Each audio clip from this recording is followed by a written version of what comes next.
Shalom, Kahala, Yahweh Shem Yahushua, Hashem, Kodash, double honors to the elder apostles and elder bishops of Great Millstone, even the elders that came before them. They taught us his truth. Shalom and salutations to all the brothers out pushing the word of truth and its sincerity, the hopeful elect tabernacle of David. I'm the brother, elder, Yahshua. Shalom and salutations to you all. This is a WW3 Daily Update. And I'm going to keep it real short because I don't want to pass out. A little, I don't know, fever, I don't know, I'm sweating. One scripture, 2nd Ezra 9:3, there will be earthquakes, national rebellions, international intrigues, unstable leaders, and confused rulers. When you see these things happening, you will know that they are what the Most High has spoken about since the beginning of creation. So I keep using this scripture over and over. I have to. You did that yet? I'm doing it again right now. That's how the scriptures work.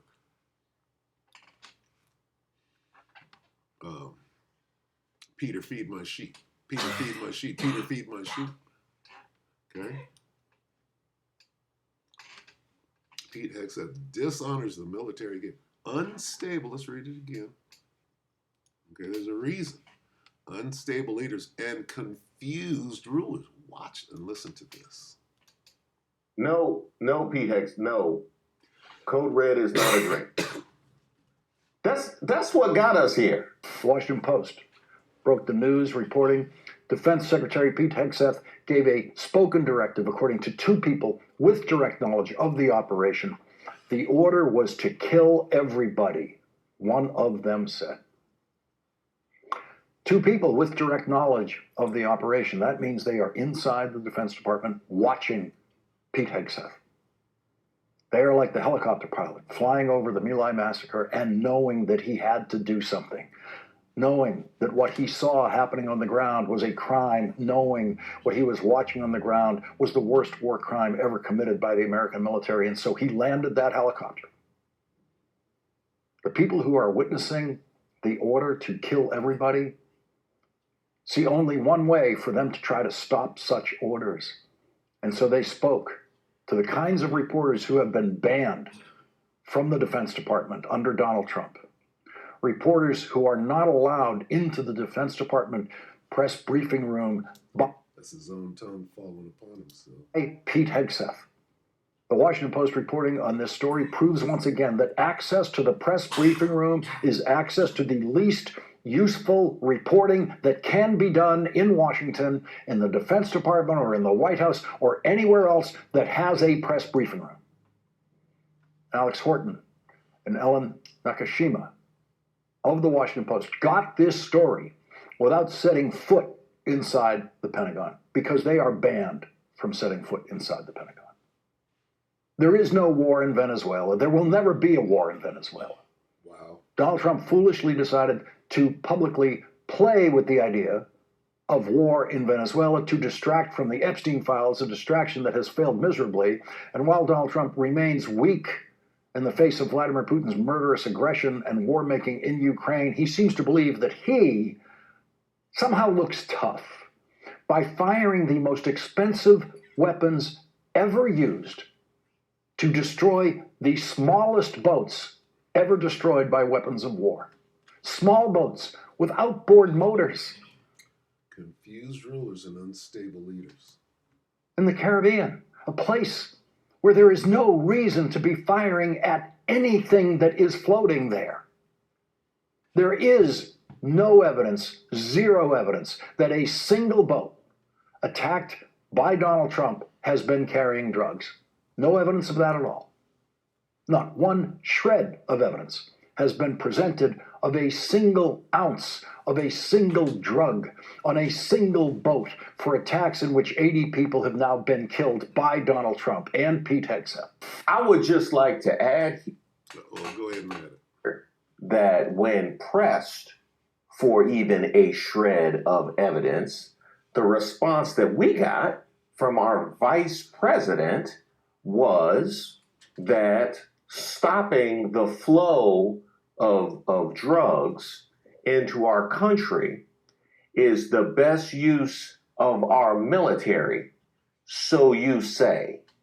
So we are allowed to presumably just declare that and then fire weapons, which naturally would lead us to the conclusion it would be perfectly fine for another country to just decide that about boats with outboard motors here in the United States, and y'all would be cool, right? These are the kind of small boats with outboard motors that you can see in small lakes in New Hampshire. They're not ocean crossing vessels. They have no cabins. They're just open boats with outboard motors that are used for water skiing and family fishing outings in New England and California and the Great Lakes. The Washington Post report was about the first such attack on September 2nd. Quote, a missile screamed off the Trinidad coast, striking the vessel and igniting a blaze from bow to stern. For minutes, commanders watched the boat burning on a live drone feed. As the smoke cleared, they got a jolt. 2 survivors were clinging to the smoldering wreck.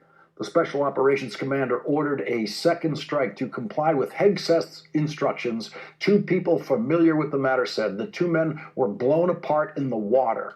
The commander overseeing the operation from Fort Bragg in North Carolina, Admiral Frank M. Mitch Bradley, told people on the secure conference call that the survivors were still legitimate targets because they could theoretically call other traffickers to retrieve them and their cargo. Okay, I'm going to stop it right there because as you can see, I was like, I'm going to get one more scripture. You know what? No, I'm not. You should read this again.